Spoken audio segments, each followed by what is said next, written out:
Hello, this is Julien Salinas from NLP Cloud, an advanced AI platform for your next AI project.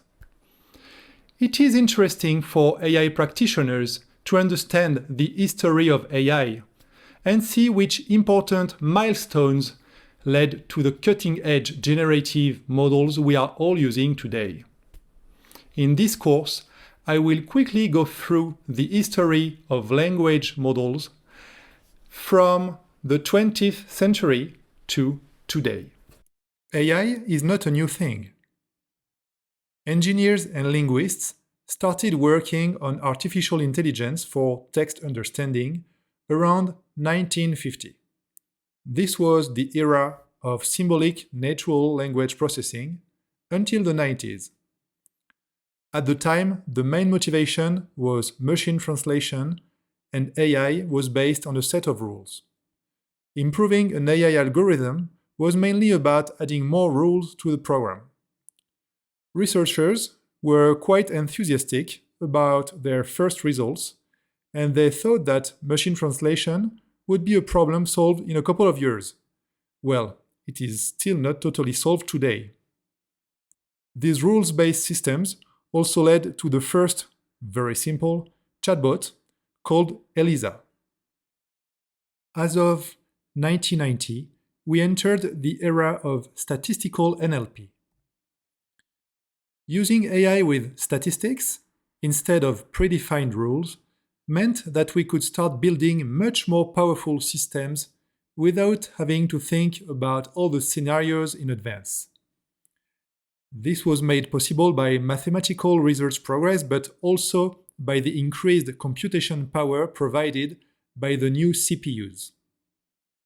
Algorithms would be learning based on human feedbacks, also known as supervised learning, and later, even without any human intervention at all, also known as unsupervised learning. So it was possible to train interesting models based on the huge volume of unstructured data coming from the internet. Few businesses were actually using machine learning in production at the time, and the most popular use case was named entity recognition, also known as entity extraction. Neural networks are not new. In the middle of the 20th century, some researchers already had the intuition to create an AI system made of neurons that would imitate the human brain. But neural networks only started to give interesting results around 2010.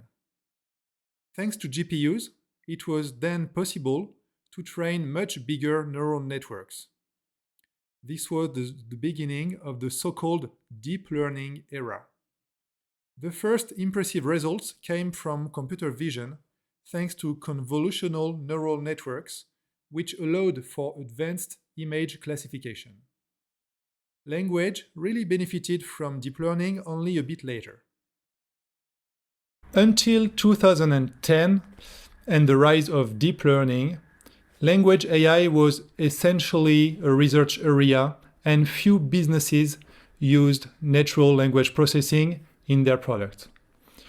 Now let's see which recent breakthrough led to the generative AI technology we all know today.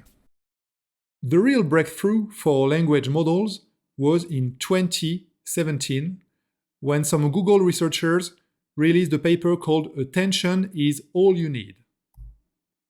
This paper described a new kind of neural network architecture called the transformer, based on a new principle called self-attention.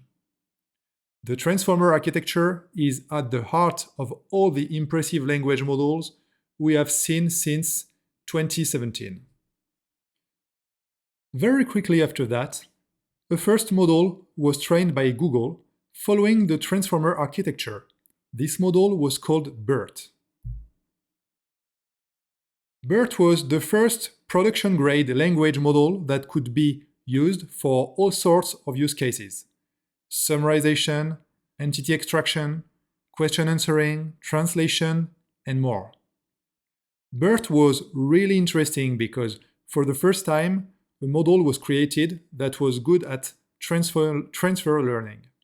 Basically, the model was pre-trained on a large set of unannotated data, and it was then able to learn quickly many sorts of use cases thanks to quick fine-tunings requiring very little additional data. OpenAI was initially a non-profit AI startup that released a new kind of architecture, GPT, based on the transformer. When they released GPT-2 in 2019, everyone was impressed by the capabilities of this text generation model. GPT-2 was the first production-grade generative model. It was especially good for text completion. For example, it was used by Microsoft for auto-completion in Microsoft Office. It was trained on 8 million web pages and 7,000 books and contained 1.5 billion parameters, which is of course not much compared to the models we have today. In 2020, OpenAI made a second revolution. They became a for-profit company and released a powerful generative model called GPT-3. GPT-3 was still based on the GPT architecture, but trained on more content.